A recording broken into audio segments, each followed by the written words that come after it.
வணக்கம். எல்லோருக்கும் எல்லாம் கிடைத்திட எல்லா வல்ல இறைவனை வேண்டி இன்றைய உங்கள் சிந்தனையில் புண்படுவோர் பண்படுவர் எனும் தலைப்பில் ஒரு சில வார்த்தைகள். அந்த பையனின் பெயர் திலீப் குமார், தந்தையின் பெயர் சேகர்.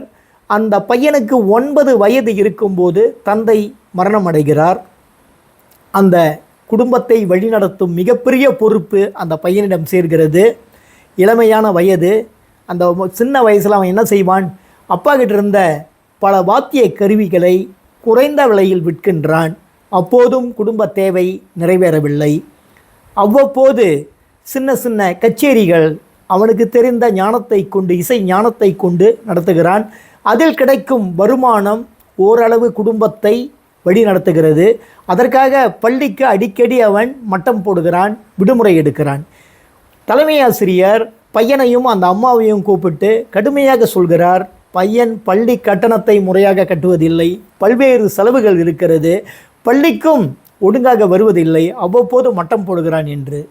அந்த தலைமை ஆசிரியரோடு உடன் இருந்த ஆசிரியர் ஒருவர் சொல்கிறார், டே, இந்த வாத்திய கருவியை கொண்டு போயிட்டு ரெங்கநாதன் தெருவில் முன்ன உட்காந்து நீ அதை இசைச்சி பிச்சை கேட்டால் கூட 4 காசு கிடைக்கும் என்று மிக அவமானப்படுத்தி பேசுகிறார். அந்த பையனின் உள்ளம் சொல்கிறது இந்த நிலையும் மாறும் என்று. வெறும் சொல் மட்டுமல்ல, அதன் பிறகு அவனுடைய முழு ஆற்றலையும் கொண்டு பல்வேறு இசை ஞானத்தை தன்னை வளர்த்து கொள்கிறான். அவ்வப்போது தபீலா, ஜாகிர் உசேன், குன்னக்குடி வைத்தியநாதன் போன்ற இசை மேதைகள் வெளிநாடு செல்லும் பொழுதெல்லாம் இந்த பையனை ஒரு எடுபிடியாக அழைத்து செல்வார்கள். ஏன்?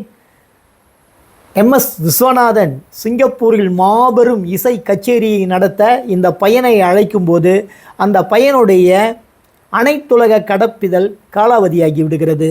அதை புதுப்பிக்க கூட அவனிடம் பணமில்லை. அந்த அளவுக்கு ஏழ்மை, வறுமை நிறைந்தவன். அதன் பிறகு சென்னையில் உள்ள ஹை கிறிஸ்டின் காலேஜ், கிறிஸ்துவ உயர்கல்லூரியில் படிப்பதற்காக விண்ணப்பம் செய்கிறான். அவனுக்கு கிடைக்கிறது இடம்.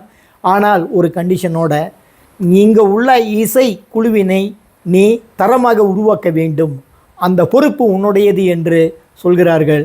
வல்லவனுக்கு புல்லும் ஆயுதம் அல்லவா? ஆக ஒரே நேரத்தில் படிப்பும் அந்த இசை குழுவையும் உருவாக்கும் பெரும் முயற்சியில் ஈடுபட்டு சாதனை புரிகிறான். இதை அறிந்துதான் இசை ஞானி இளையராஜா அந்த பையனை தன்னுடைய இசைக்குழுவில் சேர்த்து கொள்கிறார்.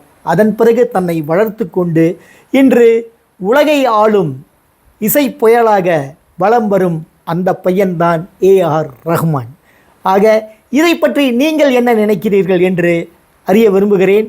அதோடு அடுத்த வாரம் உங்களை சந்திப்பேன் என்று கூறி, அதுவரை உங்களிடமிருந்து நன்றி கூறி விடைபெறுவது உங்கள் சூப்பர்மைண்ட் டைனமிக் தன்முனைப்பு பேச்சாளர் மு. கணேசன்.